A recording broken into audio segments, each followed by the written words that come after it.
Hello guys, so this video actually promises to unveil, the most minute details about the hard-earned 2-0 victory of the Super Eagles in Kigali. So guys, whether you watched the game live or you missed out for some reason, it would not really matter at the end of the day, because by the end of this video, you would definitely have grasped the nitty-gritty of Nigeria's performance, and including what to expect in the future under Eric Shell's tutelage. And of course, lastly, I will mention soccer nitty-gritty man of the match. Okay guys, let's dive straight in. So, number one, Shell has had very little sleep. In most cases, when a new manager comes on board, especially without having the luxury of tune-up games, to experiment tactics, player suitability and adaptability ahead of crucial games, that lack of understanding of the newly inherited squad would usually be an issue of concern. Ironically, this was not a problem at all with the Malian tactician, as he took to the team like a fish to water. So you hear players say stuff like, it doesn't matter who the manager is, we are actually here to do our best for the country and support the manager. Guys, don't listen to them. That's just a professional script for the camera.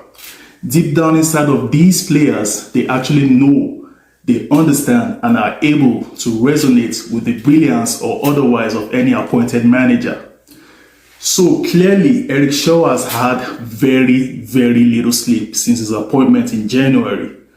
He's obviously done a whole lot of homework behind the scenes, and I will explain exactly what I mean under these two subtitles. Obviously, Eric Shell transcended what I call the safety zone of doing, the conventional, the expected. What do I mean by that?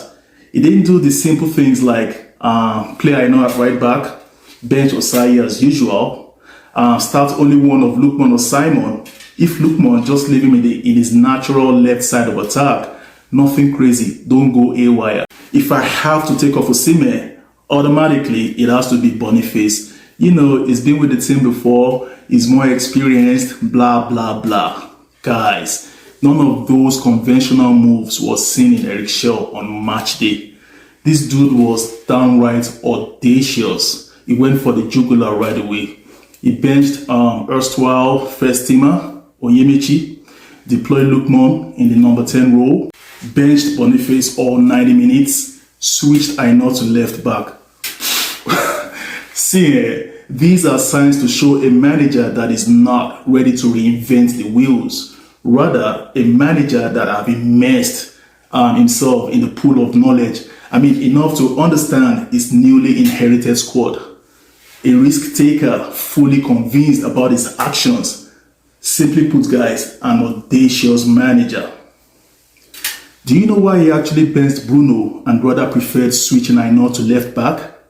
Do you know the reason why? Just like I reiterated in my previous video analysis, you can watch this video.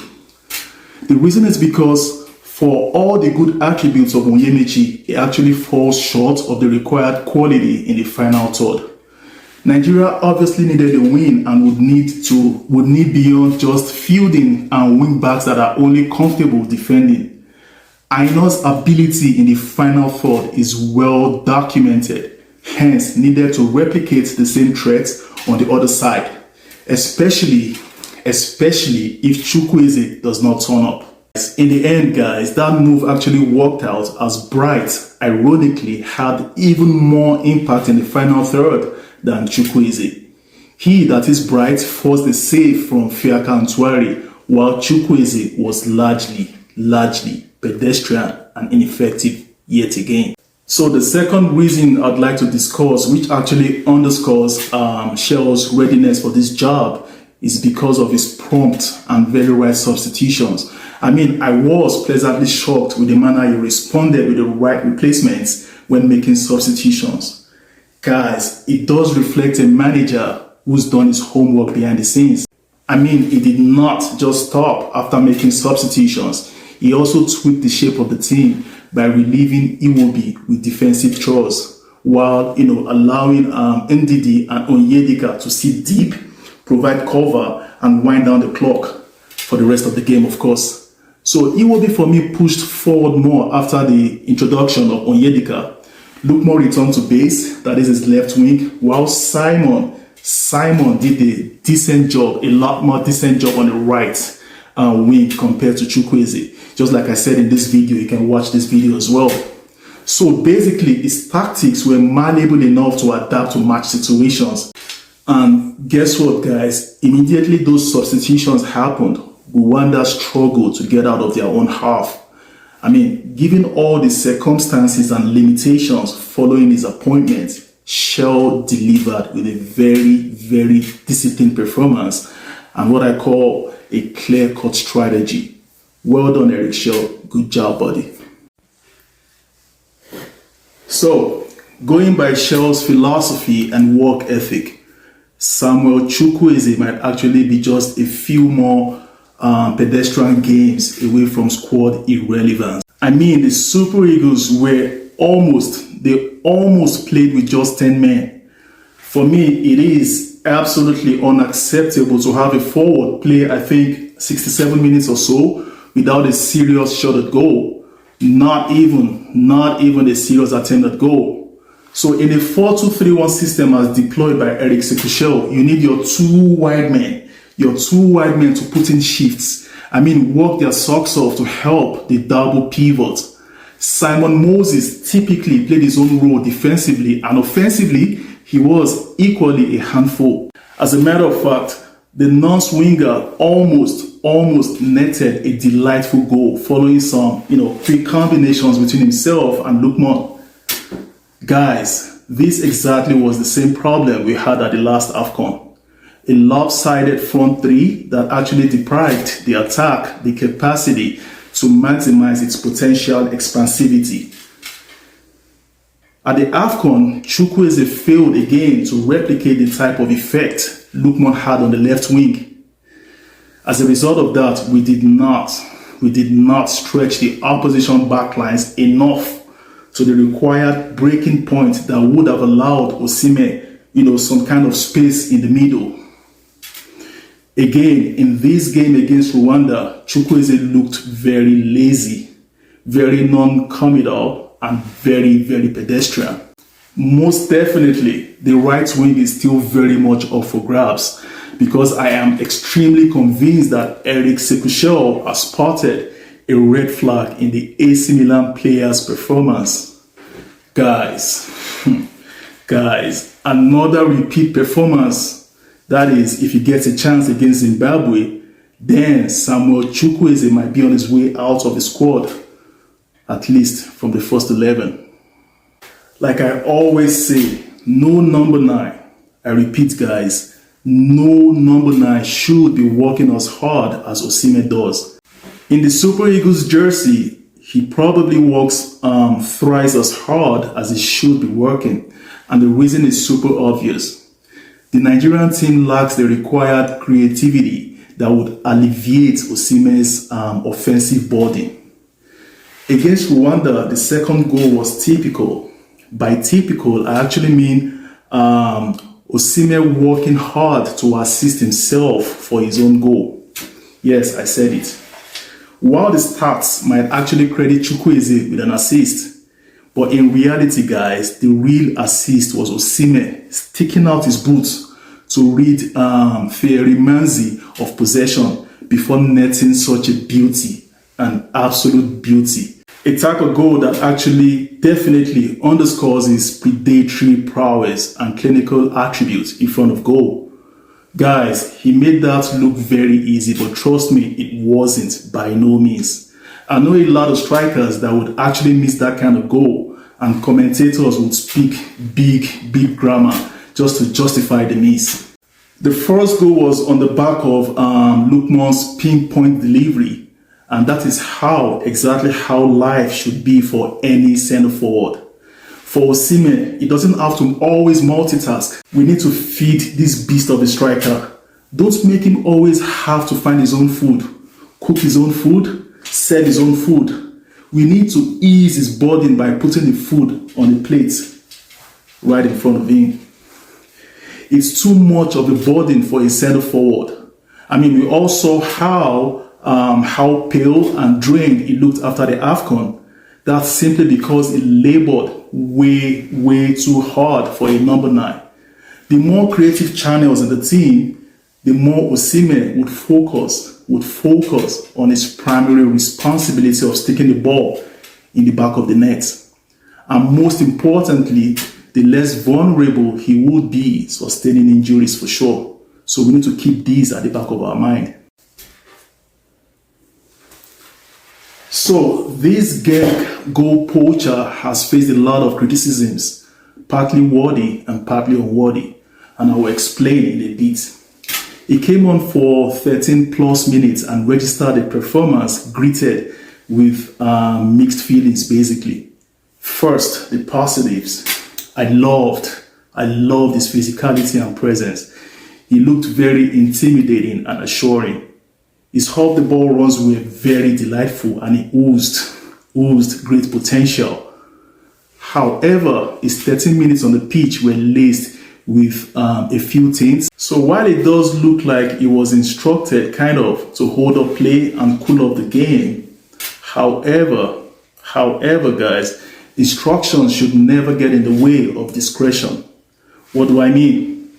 As a striker asked to hold up play, this instruction only applies to when you find yourself in crowded spaces. I mean, spaces where defenders are breathing down your neck from different angles. I mean, the aim of holding up play is not only to wind down the clock. Also, it is meant to force fouls in critical opposition areas. How many fouls did Tolu force at all, if any? None. Also, when a striker finds himself in space, regardless of whether or not his team is 5 goals up or more, he must be discretional and activate the ruthlessness in his game. So basically what I'm saying is that he's not a robot that operates based off imputed codes. Arokodare actually did find himself in space at least one time, and he could have done a lot better than pausing play, looking back to just make a simple back pass. Guys, do you really think Osimhen, if he was still in the game, even at 85 minutes, do you think if he finds himself in space, he will just hold up play and make a back pass? Your guess is as good as mine.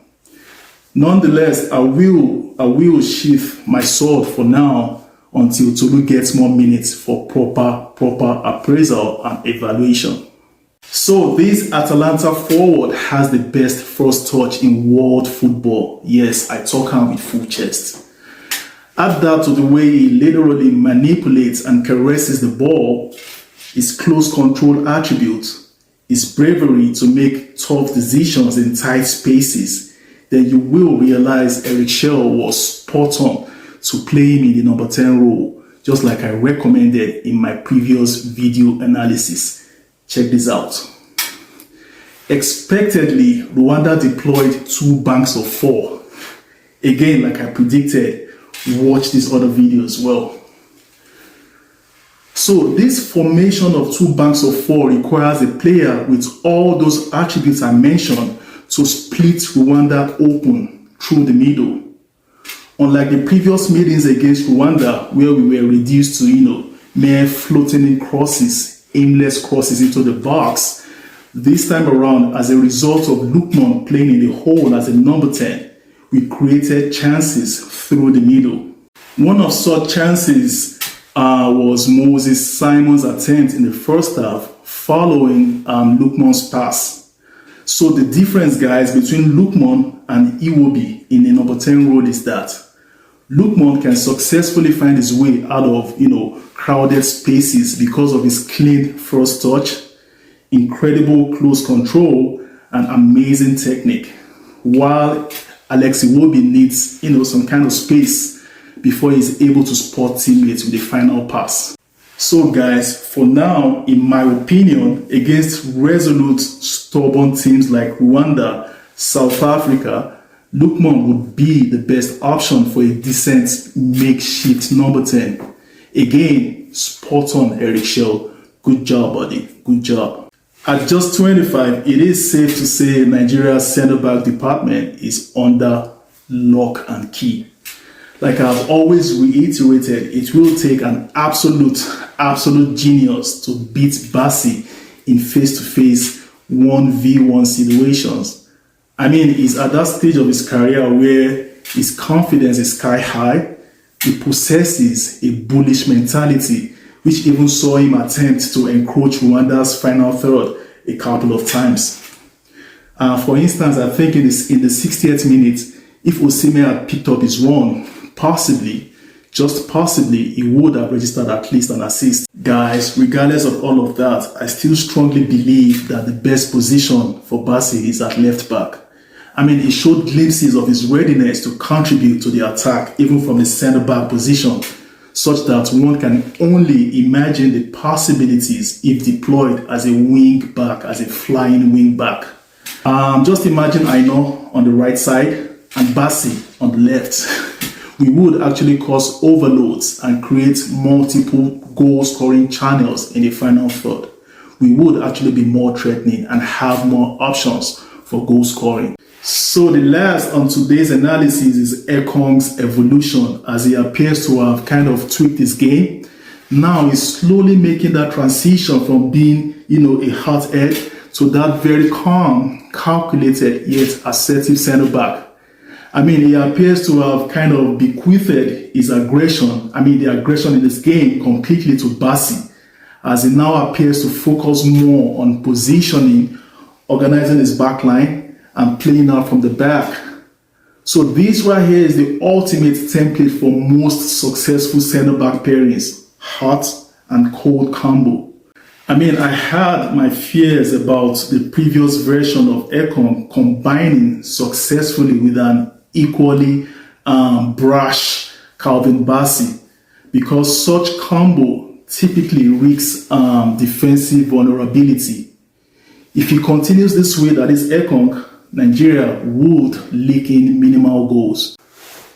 Okay guys, like I did mention in one of my posts on Instagram, that the Super Eagles should delay the party, keep their heads on their shoulders, remain focused until the job is completely done. Eric Shell does look like that kind of manager who has his emotions under check. He will definitely pass on this kind of mentality to this team, as they will hope to build on this victory against Zimbabwe.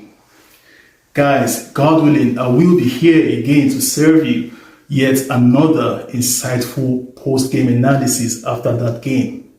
And beyond that game, I am actually very committed to continuing to expose the flaws in our opponents, like I did with Rwanda and Zimbabwe. So if you're watching my channel for the first time, kindly hit that subscribe button and watch all previous videos. See you after the victory after Zimbabwe, God willing. Bye.